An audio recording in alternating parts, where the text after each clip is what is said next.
സ്വകാര്യ വ്യക്തികൾ കയ്യേറിയ ഒക്കൽ പഞ്ചായത്തിലെ കുണ്ടുതോടിന്റെ ഭാഗങ്ങൾ തിരിച്ചുപിടിക്കാനുള്ള നടപടികൾ ആരംഭിച്ച് ഒക്കൽ ഗ്രാമപഞ്ചായത്ത് അധികൃതർ.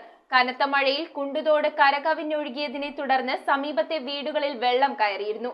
ഈ സാഹചര്യത്തിലാണ് കയ്യേറ്റം ഒഴിപ്പിക്കണമെന്ന് കാണിച്ച് ജില്ലാ കളക്ടർക്ക് നിവേദനം നൽകി കയ്യേറ്റം ഒഴിപ്പിക്കാനുള്ള നടപടികൾ ആരംഭിച്ചത്. ഒക്കൽ ഗ്രാമപഞ്ചായത്തിലെ 9-ാം വാർഡിൽ സ്വകാര്യ വ്യക്തികൾ കയ്യേറിയിരിക്കുന്ന കുണ്ടുതോടിന്റെ ഭാഗങ്ങൾ തിരിച്ചുപിടിക്കാനുള്ള നടപടികളാണ് ആരംഭിച്ചിരിക്കുന്നത്. ഗ്രാമപഞ്ചായത്തിന്റെ നേതൃത്വത്തിലാണ് കയ്യേറ്റം ഒഴിപ്പിച്ചെടുക്കുന്നത്. കഴിഞ്ഞ മാസം പെയ്ത മഴയിൽ കുണ്ടുതോട് കരകവിഞ്ഞ് ഒഴുകിയതിനെ തുടർന്ന് തോടിന് സമീപത്തെ 30ഓളം വീടുകളിൽ വെള്ളം കയറിയിരുന്നു. ഈ സാഹചര്യത്തിൽ ഗ്രാമപഞ്ചായത്തിന്റെ നേതൃത്വത്തിൽ കയ്യേറ്റം ഒഴിപ്പിക്കണമെന്ന് കാണിച്ച് ജില്ലാ കളക്ടർക്ക് നിവേദനം നൽകി. ഇതിന്റെ അടിസ്ഥാനത്തിൽ ദുരന്ത നിവാരണത്തിൽപ്പെടുത്തി തോട് കൈയടക്കിയ ഭാഗം അളന്ന് തിട്ടപ്പെടുത്തി കയ്യേറ്റം ഒഴിപ്പിക്കുന്ന നടപടികൾ ആരംഭിച്ചു. News bureau, Perumbavoor. Bharathamata College of Commerce and Arts, Chundi, Aluva is a project of the Archdiocese of Ernakulam and Angamali. We offer BCom, BCA, BBA, BSW courses.